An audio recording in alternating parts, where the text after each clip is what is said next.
Hola chicos, de nuevo con una nueva cápsula de operaciones. En este caso, un dolor de cabeza, que son las divisiones de decimales, porque a nosotros nos las han enseñado de muchísimas formas.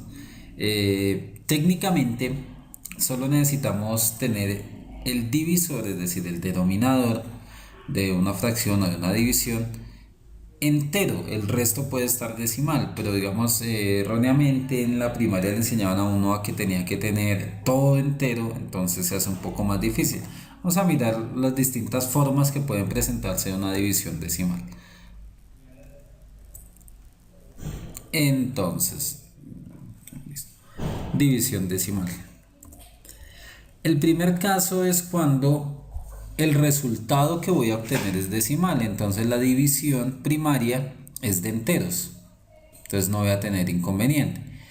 Hago el proceso primario de la división intentando, es digamos en la educación colombiana donde erróneamente se pensó que si yo no dividía directamente haciendo las restas era un error.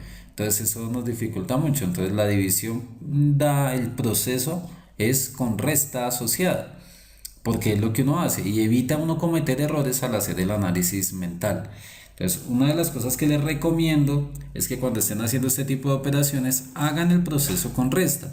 Así se evita uno algunos errores que de pronto no toma uno en cuenta, no pasa por alto en el cálculo mental. Entonces hacemos la división común y corriente, 3 por 25, 75, restamos y es aquí donde tengo que tener cuidado. Cuando ya el residuo es menor que el divisor, entonces, ¿qué debo tener en cuenta?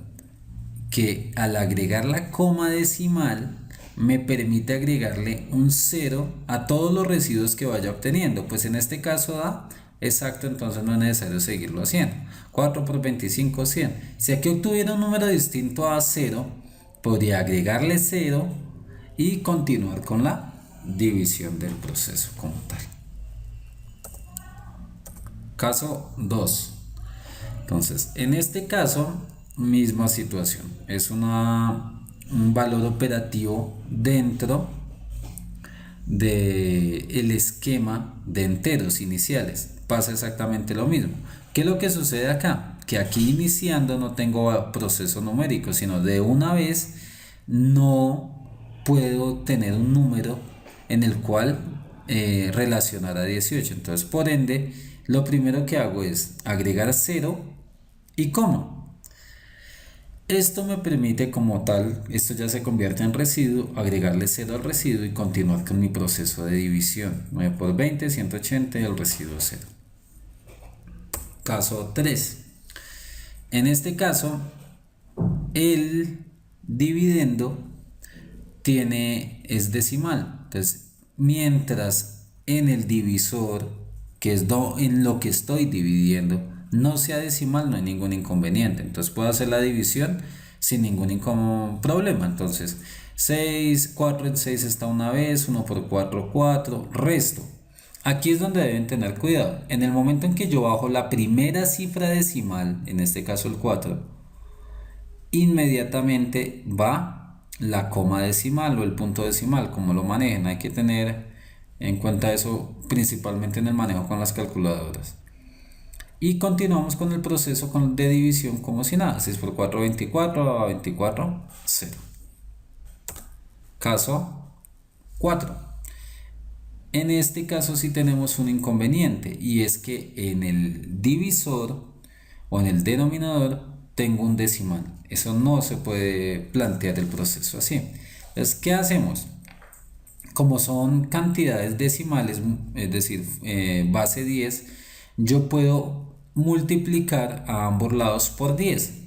Entonces, al multiplicar por 10 me permite correr la coma hacia la derecha y convertir el valor en 2. Pero como esto es una operación, una igualdad, yo no puedo alterar uno y no alterar el otro. Entonces, a este le agrego 0, es decir, 50 por 10, 500. Cuando yo multiplico por 10, lo único que tengo que hacer es agregarle 0 al final. Cuando estoy dividiendo un decimal, y lo multiplico por 10, puedo correr la coma hacia la derecha. Son operaciones abreviadas y hago la operación sin ningún inconveniente. En el quinto caso, que es cuando tenemos decimal en ambas situaciones, lo único que hay que hacer es reiterarles el proceso acá. ¿Ven? Que ya no puedo tomar el valor como decimal, sino inmediatamente multiplico por 10 y lo que me permite es correr la coma una vez hacia la derecha, es decir, aumentarlo, cambiar la unidad. 0,2 por 10 me da 2, 0,25 me da 2,5. Una relación es entender que esto no es 25, estos son 2 décimas 5 centésimas, entonces 0,25 se numera o se nombra ese proceso decimal. Se hace la división, aquí abreviamos el proceso, pero sería 1 por 2, 2, a 2, 0, baja 1 el 5, 2 por 2, 4, a 5, 1, agregaba el 0 y sucesivo en el proceso. Espero tengan muchísimo cuidado con esos procesos operativos. Estas cápsulas son con la intención de que se fundamenten en algunas cositas de base que van a utilizar dentro del proceso de clases en vivo o que complementen las herramientas que se están trabajando. Entonces fue un placer. Hasta luego, hasta la próxima.